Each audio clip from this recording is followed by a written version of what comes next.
तो जैसा कि आप सब लोगों को मालूम है कि हम मुख्तलिफ़ तरह के इन्फेक्शन के अंदर मुख्तलिफ़ तरह के बैक्टीरिया पाते हैं।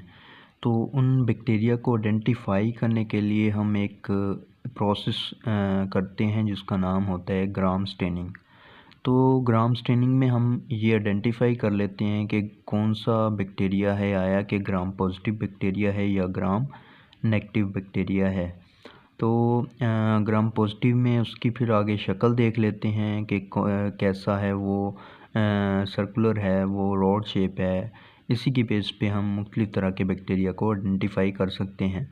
ग्राम स्टेनिंग की टेक्निक कोई मुश्किल नहीं है, हम आपको फार्मूला भी बताएंगे कि कैसे इसको याद रखना है और इसके स्टेप भी बता देते हैं। सबसे पहले अगर देखें तो जो ग्राम पॉजिटिव बैक्टीरिया होते हैं इसके अंदर हमारी जो सेल वॉल है इसकी पेप्टाइडोग्लाइकेन की लेयर जो होती है वो मोटी होती है, थिक होती है as compare to gram negative bacteria की सेल वॉल के सेल। उसके अंदर हमारे पास जो पेप्टाइडोग्लाइकेन की लेयर है वो पतली होती है। अब हम जो इसकी टेक्निक है वो स्टार्ट करते हैं। जैसे आपको नज़र आ रहा है कि हमने सबसे पहले जो है हमारा सैंपल लिया है स्लाइड के ऊपर और फिर उसको हमने हीट के साथ उसको फिक्स कर लिया है। हीट फिक्स करने का मतलब ये है कि अब वो वहाँ से उतरेगा नहीं। इसके बाद हमने क्या करना है, उसको प्राइमरी स्टेन देना है। प्राइमरी स्टेन जैसे ही देंगे जिसको जैसे कि हमारे पास क्रिस्टल वायलेट है, क्रिस्टल वायलेट देंगे तो 15 सेकंड हम रखेंगे, फिर उसको वॉश कर देंगे वाटर के साथ। फिर हम नीचे आते हैं तो हम दोबारा अब क्या होगा, जो हमारे पास थिक सेल वॉल वाला अगर ग्राम पॉजिटिव बैक्टीरिया हुआ तो वो इसको रिटेन कर लेगा और ग्राम नेगेटिव बैक्टीरिया भी इसको क्रिस्टल वायलेट को रिटेन कर लेगा, अपने अंदर जज़ब कर लेगा। अब जैसे ही हम मॉडर्न डालेंगे उसके ऊपर जो आयोडीन है तो क्या वो जो है बैक्टीरिया वो मज़ीद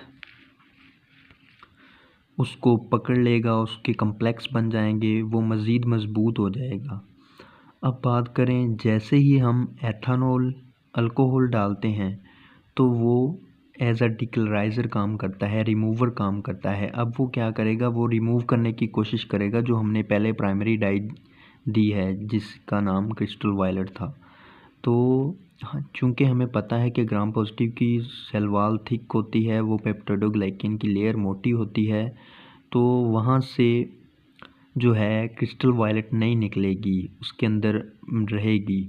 जबकि हमें पता है कि ग्राम नेगेटिव की सेल वॉल पतली थी, पेप्टाइडोग्लाइकेन की लेयर छोटी थी, तो उसमें से जो है अल्कोहल, एथानॉल ये क्रिस्टल वायलेट को निकाल देगा।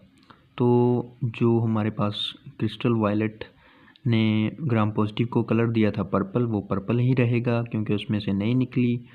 जबकि हमारे पास जो ग्राम नेगेटिव है वहाँ से क्रिस्टल वायलेट निकल चुकी है तो वो कलरलेस हो जाएगी।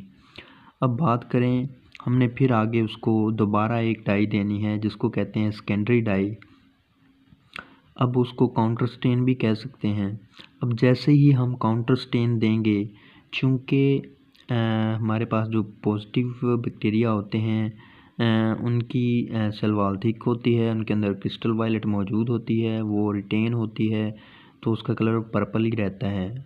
वो इस जो काउंटर स्टेन जो हमने सेकेंडरी डाई डालने लगे हैं सेफ्रोनिन, वो इसको जज़ब नहीं करेगी क्योंकि उसके अंदर ऑलरेडी पर्पल मौजूद है, क्रिस्टल वायलेट।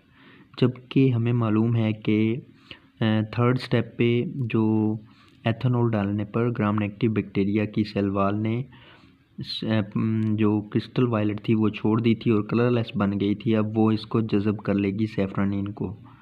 जैसे ही सेफ्रोनिन को वो जज़ब करेगी उसका कलर पिंक हो जाएगा और जैसे ही हम इनको फिर 15-15 सेकंड के वक्फे से वॉश करते आ रहे हैं, जैसे ही हमने इनको मज़ीद वाटर से वॉश किया है, उसको खुश्क किया है, इसको माइक्रोस्कोप के नीचे 40x पे देखा है, फिर उसको ऊपर ऑयल ड्रॉप डाल के इसको 100x पे देखा है, तो हमें जो ग्राम पॉजिटिव होंगे वो पर्पल कलर में नज़र आएंगे और ग्राम नेगेटिव जो होंगे वो पिंक कलर में नज़र आएंगे।